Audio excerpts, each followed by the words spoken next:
Hello everyone. So today I want to talk about a Zen story that I've heard many times on audiobook and in books, but I've recently realized what it meant.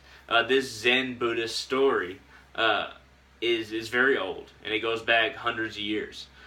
Basically, we come down to a Zen Buddhist master who was a very round guy, and he had a big sack over his shoulder because he'd fill it with candy and food, and he'd hand it out to small children on the street, basically establishing a daycare in essence on the streets of China. And you'll see these images of this happy Buddha carrying a sack over his shoulder, and he kind of realized as the Buddha of love, and he's sometimes called the Happy Chinaman. But he would basically hand out food and candy to children on the street. And he was a Zen master, so Zen students would come to him and ask him certain things. And he would give a very simple response, but a response that had a meaning I just recently understood. And basically, when a Zen student came to him, the Zen student asked, what is the realization of Zen? He took his bag off his shoulder, put it on the ground. And then the student asked, what is the actualization of Zen? Basically, the initiation, the carrying forth of Zen. And then he put his bag back on his shoulder and walked off.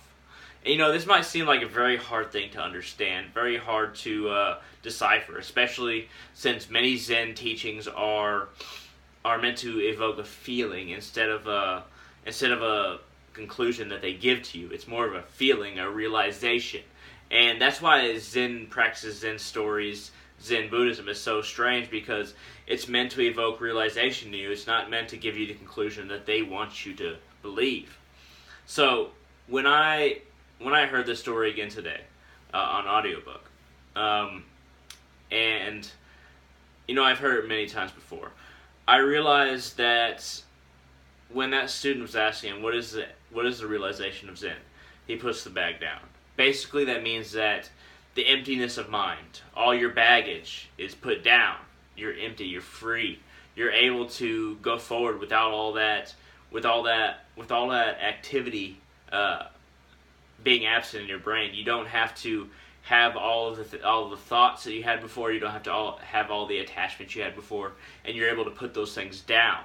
And basically, it's an empty space within your mind, a freeing space, a space of freedom. He asks, what is the actualization of Zen? Then he picks up the bag again and puts it on his shoulder and walks away. What this means is that you carry emptiness to others. You carry emptiness to other people. And the funny thing is, carrying emptiness is kind of a paradox. How do you carry emptiness? But as far as Zen goes, you can carry the knowledge of emptiness. You can carry the lack of thingness within yourself around, and I think that's one of the reasons why he gave to children, because he gave what he did not value. But to actually to actualize Zen, to carry that emptiness around, it's something that you have to realize. It's not necessarily something that you can just say, oh, okay, I understand that now, I guess I'll move on.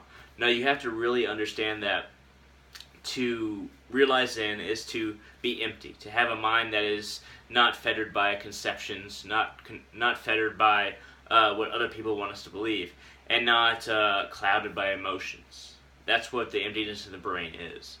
And to be able to carry that emptiness, to be able to show it to other people without really explaining the conceptualization. To conceptualize is basically to fill the emptiness with something. To carry that emptiness to other people around the world and with oneself at all times, that's the actualization of Zen. The realization of it is to let down that baggage, to let down that big sack of product, of things that we usually fill our minds with. And then to actualize it is to lift that sack up again and carry that sack, but it's now empty, like the mind. The mind is now empty, and you carry the emptiness around with you. That's the actualization.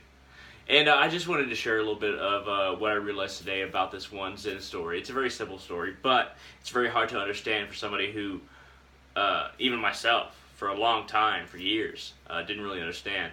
It's very hard for people to realize what's going on in Zen stories because the whole point is for you to realize the meaning, the conclusion. They don't give you conclusion. So I just wanted to share that Zen story for today, and if you have any questions, feel free to shoot them down in the comment section. If you like this video, feel free to like, and I'd love some subscribers. But thank you very much for watching, and y'all have a great day.